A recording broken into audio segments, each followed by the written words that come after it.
जुड़ा किससे हुआ है? हमारी बहन, बुआ, बेटी के साथ। तो हमारे घरों में संस्कार क्या है? बहन घर पे आए तो मीठे से खाली ना जाए। हमारी बेटी हमारे घर पे आए तो उसको शगुन के रूप में भी हमने सब कुछ देना है।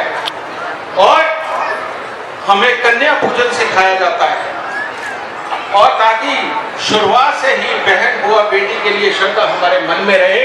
और जो इंसान बहन, बुआ, बेटी के लिए श्रद्धा मन में रखता है और कन्या पूजन करता है, उसको माँ दुर्गा का आशीर्वाद कौन सा मिलता है? उसको माँ दुर्गा का वो आशीर्वाद मिलता है जैसा आप वैष्णो देवी जी में जाकर के प्राप्त करते हो। वैष्णो देवी जी में जाके क्या प्राप्त करते हैं? आप वहां देखिए 3 पिंडी हैं, बीच में माँ लक्ष्मी है, राइट हैंड पे देखते हुए आप देखिए आपको माँ सरस्वती नजर आएगी, और राइट हैंड पे देखेंगे तो आपको माँ काली नजर आएगी। तो क्या सरस्वती यानी कि ज्ञान और जान पहचान, जो मंगल भी पैदा करते हैं। और इसके जरिए मीठी बोली से माँ सरस्वती वीणा बजाती है। मीठी बोली के साथ जब आप किसी भी काम को एग्जीक्यूट करने की जब आप हिम्मत पैदा करते हो तो तब लक्ष्मी उत्पन्न होती है।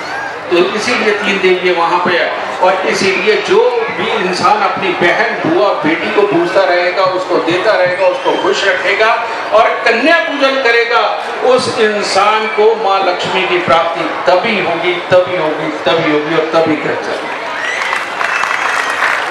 इसीलिए ये संस्कार हमारे यहाँ हिंदुस्तान में बनाए गए हैं, और हमारे यहाँ हर धर्म और हर पंथ के अंदर ये संस्कार है। तो बृहस्पति देव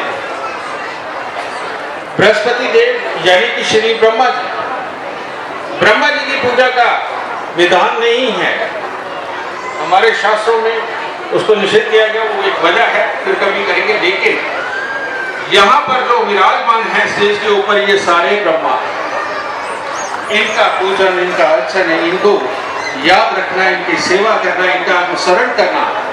जो भी इंसान अपने गुरुओं के आगे झुकता है, बड़ों के आगे झुकता है, स्वामी जी के आगे झुकता है, हमारे पीठाधीश्वरों के आगे झुकता है, बेटा उसकी स्मरण शक्ति बहुत अच्छी हो जाती है, उसकी याद रखने की ताकत बहुत अच्छी है।